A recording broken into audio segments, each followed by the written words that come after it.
નમસ્કાર વિદ્યાર્થી મિત્રો, હું છું આર્યન પટેલ અને તમે જોઈ રહ્યા છો ક્લેવર એકેડેમી યુટ્યુબ ચેનલ। તો આજના વિડીયોની અંદર આજે આપણે જોઈશું ધોરણ 11 વિષય ઇકો એટલે કે અર્થશાસ્ત્ર અને એની અંદર મોસ્ટ આઈએમપી પ્રશ્નો જોવાના છીએ અને એની અંદર સૌથી પહેલા આ પ્રશ્નો તૈયાર કરો। તો કારણ કે વિદ્યાર્થી મિત્રો જો હવે એન્ડિંગ આવી ગયું છે, ઓકે, અને હવે તમે આખી ચોપડી તૈયાર કરવા જશો તો કશું યાદ નહીં રહે અને તમને થશે કે અર્થશાસ્ત્ર યાદ નથી રહેતું, ઓકે। એટલે હું તમને કહીશ કે મર્યાદિત પ્રશ્નો કરો, મોસ્ટ આઈએમપી પ્રશ્નો કરો, જે પૂછાય હોય એવા પ્રશ્નો કરો, કારણ કે હવે તમે આખું વર્ષ વાંચ્યું ના હોય ને છેલ્લે તમે આખી ચોપડી વાંચવા જશો તો કશું યાદ નહીં રહે, ઓકે। એટલે એના કરતાં વિદ્યાર્થી મિત્રો આપણા મોસ્ટ આઈએમપી પ્રશ્નોને યુઝ કરો અને તમારું અર્થશાસ્ત્રને સહેલું બનાવો। તો ચલો વિદ્યાર્થી મિત્રો, એન્યુઅલ એક્ઝામ 2023 ની અંદર આ વિડીયો તમને તો હેલ્પફુલ થવાનો છે, તો તમારા મિત્રને બી હેલ્પફુલ થાય એના માટે વિડીયોને શેર કરી દેજો, ઓકે। તો વિદ્યાર્થી મિત્રો હજુ સુધી વિડીયોને લાઈક ના કર્યો જલ્દી લાઈકનું બટન દબાવી દો। તો ચલો વિદ્યાર્થી મિત્રો તમારો ટાઈમ વેસ્ટ ન કરતા વિડીયોની શરૂઆત કરીએ।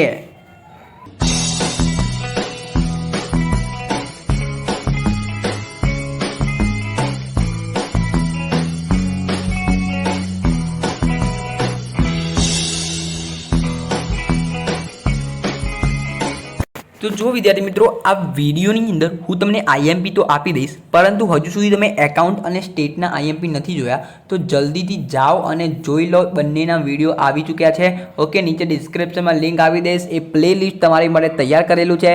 ધોરણ 11ના તમામ વિષયના આઈએમપી વિડીયો પણ મળવાના છે, તો ચેનલને સબસ્ક્રાઇબ કરી દેજો, ઓકે।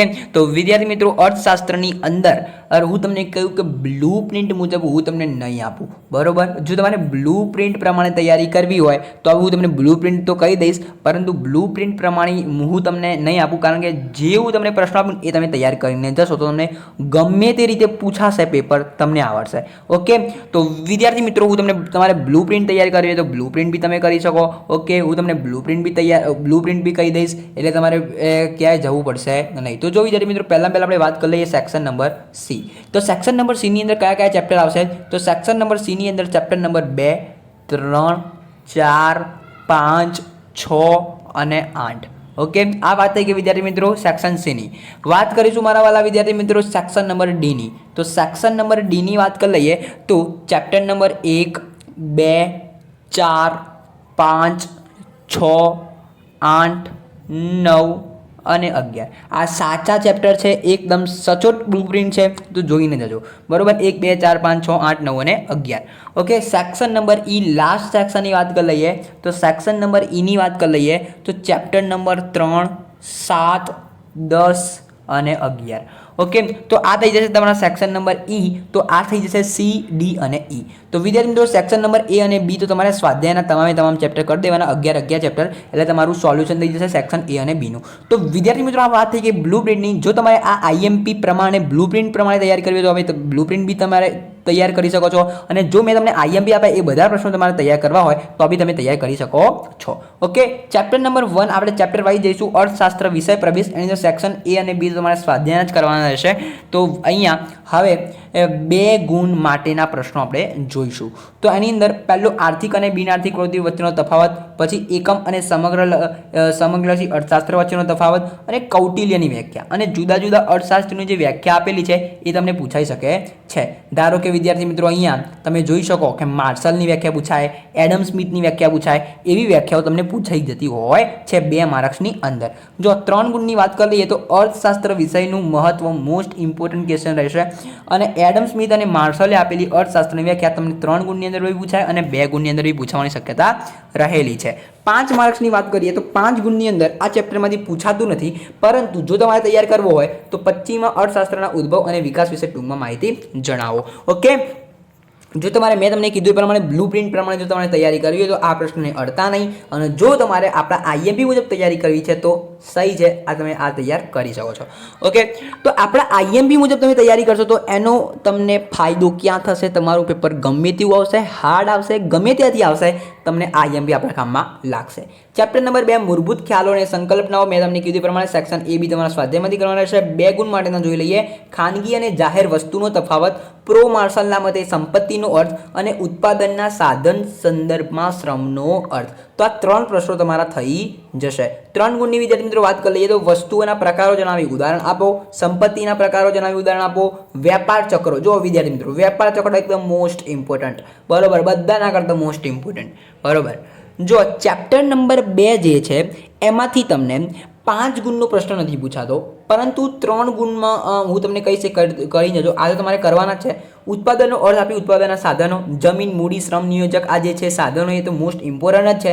અને અર્થતંત્રમાં આવતા ચક્રાકાર પરિવર્તનો આ બી મોસ્ટ ઇમ્પોર્ટન્ટ છે, બરોબર. આ બંને પ્રશ્નો કરીને જજો. ભલે તમારે 5 ગુણની અંદર પ્રશ્ન નથી આવતો, પરંતુ આ બંનેમાંથી તમને એક પ્રશ્ન તમારા 3 ગુણની અંદર ફાઇનલી જોવા મળવાનો છે, એ તો નિશ્ચય થઈ જ ગયું છે. ઓકે, તો જોઈને જજો.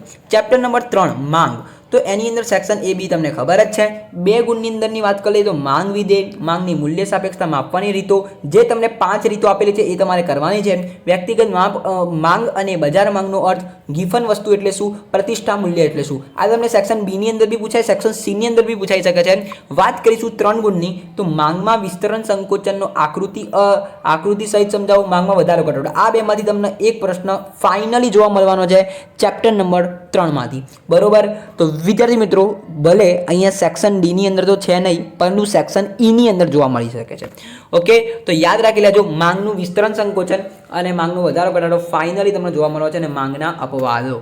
ઓકે, 5 ગુણની અંદર ફાઇનલી આ ચેપ્ટર પૂછાવાનું છે. એટલે હું તમને કહીશ કે એક જ પ્રશ્ન હું તમને કહીશ કે માંગના નિયમને અનુસૂચિની આકૃતિ આ મોસ્ટ આઈએમપી છે, અને માંગનો અર્થ આપી માંગને અસર કરતા પરિબળો આ બી જોઈને જજો. બંને પ્રશ્નો જોઈને જજો. ઓકે, વાત કરીશું વિદ્યાર્થી મિત્રો ચેપ્ટર નંબર 4 પુરવઠો. એની અંદર 2 ગુણની અંદર તફાવત, જથ્થો અને પુરવઠો એકદમ મોસ્ટ આઈએમપી પૂછાય જ છે દર વખતે, બરાબર, બધી સ્કૂલમાં પૂછાતું જ હોય છે. પછી આ બી એક મોસ્ટ આઈએમપી છે. પુરવઠા રેખાનો ડન હોય છે, કારણ આપો. સ્ક્રીનશોટ પાડતા રહેજો. પછી તમે પીડીએફ માંગો છો, પીડીએફ ઉપલબ્ધ નથી હોતી. ઓકે, વ્યક્તિગત પુરવઠો અને બજાર પુરવઠાનો અર્થ સમજાવજો. આનો 1 માર્ક્સ, આનો 1 માર્ક્સ. હવે તમને એવું કે વ્યક્તિગત પુરવઠો એટલે શું, સેક્શન બી ની અંદર પૂછી લે તો તમને આવડવું જોઈએ. ઓકે, 3 ગુણની અંદર તમને પુરવઠા વિધેય એકદમ મોસ્ટ ઇમ્પોર્ટન્ટ તૈયાર કરી લેજો. ઓકે, પુરવઠામાં વિસ્તરણ સંકોચન અને ઘટાડો, જો આ 3માંથી તમને એક પ્રશ્ન જોવા મળશે, ફાઇનલી જોવા મળવાનો છે, બરોબર, 3 ગુણની અંદર. કારણ કે આ ચેપ્ટર 3 ગુણની અંદર પૂછાય છે. 5 ગુણની અંદર નથી પૂછાતું, તો તમે આ પ્રશ્નોને એવોઇડ કરશો તો કંઈ વાંધો આવશે નહીં. ઓકે, તો બી તમારે કરવા હોય તો કરીને તો પુરવઠાને અસર કરતા પરિબળો અને પુરવઠાનો નિયમ. ઓકે, આવક અને ખર્ચના ખ્યાલો તો સેક્શન એ અને બી તમારા સ્વાધ્યાયમાંથી પૂછવાનો છે. અને 2 ગુણની અંદરથી સમયનો ટૂંકો ગાળો એટલે શું, સરેરાશ સ્થિર ખર્ચ એટલે શું, ઉદાહરણ આપો. કુલ ખર્ચ અને કુલ આવકનો અર્થ, પૂર્ણ હરીફાઈ સિવાયના બજારમાં આવકની રેખા શા માટે નીચે તરફ ઢળતી હોય છે. આ ખાસ જોઈને જજો. તમે એવોઇડ કરતા હોય છો આવા પ્રશ્ન, એટલે કે તમે આવા પ્રશ્નો પછી તમે આવા પરીક્ષામાં એટલે બનાવીને લખી દેતા હોય, પછી તમે બનાવીને લખો એટલે તમને 1 કાં તો અડધો માર્ક્સ મળી જાય, બરોબર. એટલે આ પહેલાંથી તમે પ્રોપર તૈયાર કરેલો હોય તો તમને આવડતો હોય તો તમને પૂરેપૂરા માર્ક્સ મળે. જો આની અંદર સ્થિર ખર્ચ અર્થ આપી, ત્યાંની સમજૂતી અને અસ્થિર ખર્ચનો અર્થ આપી, આ બંનેમાંથી ફાઇનલી એક પ્રશ્ન તમને જોવા મળવાનો જ છે. ફાઇનલી આ પ્રશ્ન તમને પૂછાવાનો છે.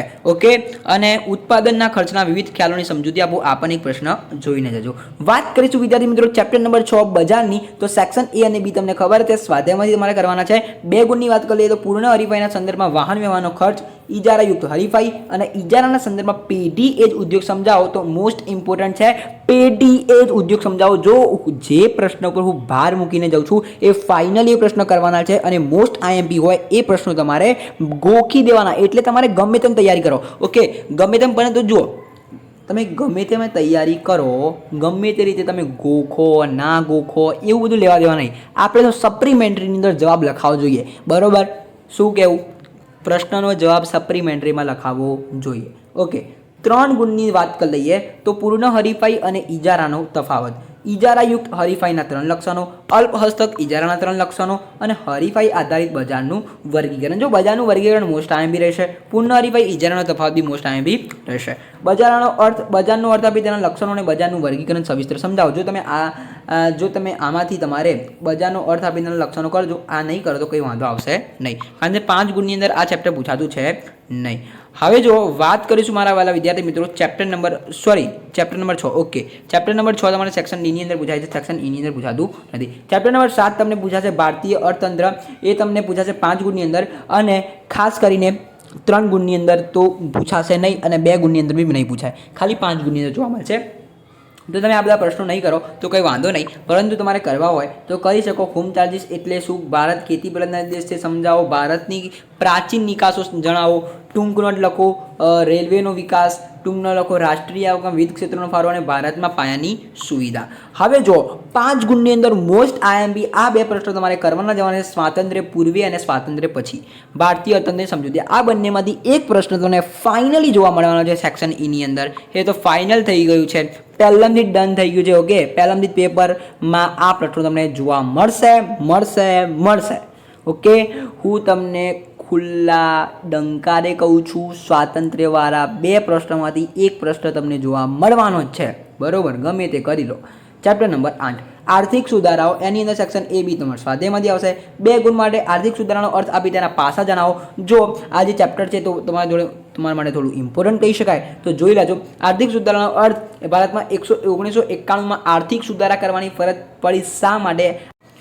તો વિદ્યાર્થી મિત્રો, આ 1991 વાળો જે પ્રશ્ન છે એ તમારો મોસ્ટ આઈએમપી રહેશે, કારણ કે આ ચેપ્ટર તમને 2 ગુણની અંદર બી પૂછાતું હોય છે અને 3 ગુણની અંદર બી પૂછાતું હોય છે, પરંતુ 5 ગુણની અંદર પૂછાતું નથી. મેમાટીબી એક્ટનું પૂરું નામ આપી, આ એકદમ મોસ્ટ આઈએમપી. 3 કરીને જો તો મોસ્ટ આઈએમપી એક પ્રશ્ન હશે તમારા 2 ગુણની અંદર. વૈશ્વિકીકરણનો અર્થ આપી તેની બાબતો, વિદેશ વેપારની નીતિ સામેના પડકારો, આર્થિક સુધારાની પ્રતિકૂળ અસરો, અને વાત કરીશું 5 ગુણની અંદર પ્રશ્ન હોતો નથી, પરંતુ કરીને જજો, કારણ કે 12માની અંદર આ પ્રશ્ન તમને કામમાં આવવાનો છે.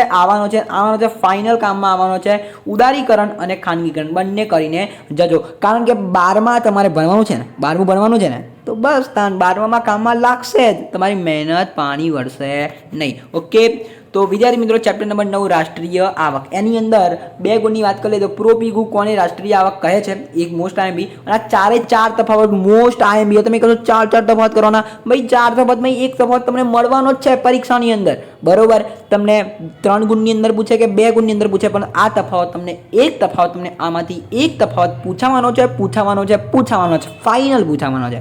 ઓકે, 3 ગુણની વાત કરી લઈએ તો કાચી આંતરિક પેદાશ, શુદ્ધ આંતરિક પેદાશ, કાચી રાષ્ટ્રીય, શુદ્ધ રાષ્ટ્રીય, આમાંથી પણ એક પૂછાય. જો હું તમને આમાં તમારે આ ચેપ્ટરમાં તમારે કશું ના કરવું હોય ને, ચેપ્ટર નંબર કયા 9માંથી, ચેપ્ટર 9માંથી તમારે કશું ના કરવું હોય ને, તો હું તમને કહું ને એટલું કરીને જજો.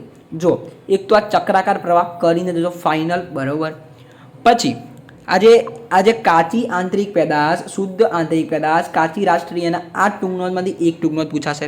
અને આ જે તફાવત છે, જીડીપી, એનડીપી, જીએનપી, એનએનપી, અલિપ્ત, ખુલ્લું, એ બધા અર્થતંત્ર છે, અને જીડીપી અને જીએનપી, અને આ તફાવત. બરોબર, આ તફાવત, આ ટૂંકનોટ અને 5 ગુણવાળો એક પ્રશ્ન, આમાંથી તમારું આવી જશે, બધું જ આવી જશે. બરોબર, પરીક્ષાની અંદર આની બહારનો એક પણ ક્વેશ્ચન હોય નહીં. ઓકે, જો બેવડી ગણતરીનો અર્થ આપી તેનો ઉપાય નહીં કરો તો કંઈ વાંધો આવશે નહીં. ચેપ્ટર નંબર 10 અંદાજપત્ર, અંદાજપત્રની અંદર 2 ગુણની અંદરની વાત કરીએ તો અંદાજપત્રના પ્રકારો મોસ્ટ આઈએમપી પૂછાશે જ. બરોબર, હું તમને જે મોસ્ટ આઈએમપી કહું છું ને એ તમારે ફાઇનલ કરી જ દેવાના. બરોબર, પરંતુ આ ચેપ્ટર તમે કહેશો કે આ ચેપ્ટર સેક્શન સી અને સેક્શન ડીમાં નથી પૂછાતું, પરંતુ અડધી સ્કૂલો જે બ્લુ પ્રિન્ટ યુઝ નથી કરતી એ પૂછી લેતી હોય છે, એટલે તમારે તૈયાર કરવાનું છે.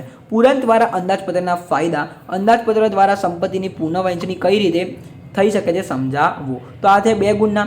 3 ગુણની વાત કરીએ તો અંદાજપત્રની અસરો, રાજ્ય સરકારના મૂડી ખાતાની આવક અને ખર્ચ બાજુની વિગતો, પંચાયતોના કાર્યો અને આવકના સ્ત્રોતો, અને 5 ગુણની અંદર વિદ્યાર્થીઓ ચેપ્ટર નંબર 10માંથી ફાઇનલ પૂછાવાનું છે. તો અંદાજપત્રનો અર્થ આપી ઉદ્દેશો. તો વિદ્યાર્થી મિત્રો, આ જે અંદાજપત્રના ઉદ્દેશો મોસ્ટ આઈએમપી તમારો પ્રશ્ન રહેવાનો છે, તો પ્રશ્નોને પહેલાં તૈયાર કરી દેજો. ઓકે, અને અંદાજપત્રને ખાદ્યના પ્રકાર અને રાજ્ય સરકારનું અંદાજપત્ર ટૂંક નોંધ, જો આ 3માંથી તમારે કોઈ પણ પ્રશ્ન ના કરવો હોય તો ખાલી ઉદ્દેશો તો કરીને જ જજો યાર. ઓકે, અંદાજપત્રને ખાદ્યના પ્રકાર અને અંદાજપત્રનો અર્થ આપી તેના ઉદ્દેશો ખાસ કરીને જજો. ઓકે, સેક્શન નંબર એ અને બી સ્વાધ્યાયમાંથી આવશે. 2 ગુણના વાત કરીએ તો કૌટિલ્યના મતે શહેરોનો વિકાસ કેવી રીતે કરવો જોઈએ, ગાંધીવાદ જેવો કોઈ વાત નથી, મોસ્ટ આઈએમપી. બરોબર, અને પંડિત દીનદયાળ ઉપાધ્યાયનો પરિચય. જો પંડિત દીનદયાળ અને ગાંધીવાદ જેવો કોઈ વાત નથી, સમજાવો. આ બેમાંથી એક પ્રશ્ન તમને પૂછાઈ જ શકે છે. ત્રણ ગુણની વાત કરી લઈએ તો કૌટિલ્યના મતે જનપથની રચનામાં કઈ બાબતો ધ્યાનમાં રાખવી જોઈએ? એક આ મોસ્ટ ટાઈમ બી રહેશે. ગાંધીજી સાદગી અને અપરિગ્રહના હિમાયતી હતા, એ બી મોસ્ટ ટાઈમ બી રહેશે. 5 ગુણની અંદર શાંતિથી સાંભળી લેજો, આમાંથી એક પ્રશ્ન આવવાનો છે. તો ગાંધીજીએ રજૂ કરેલ ટ્રસ્ટીશિપનો સિદ્ધાંત, આ તો મોસ્ટ ઇમ્પોર્ટન્ટ રહેશે.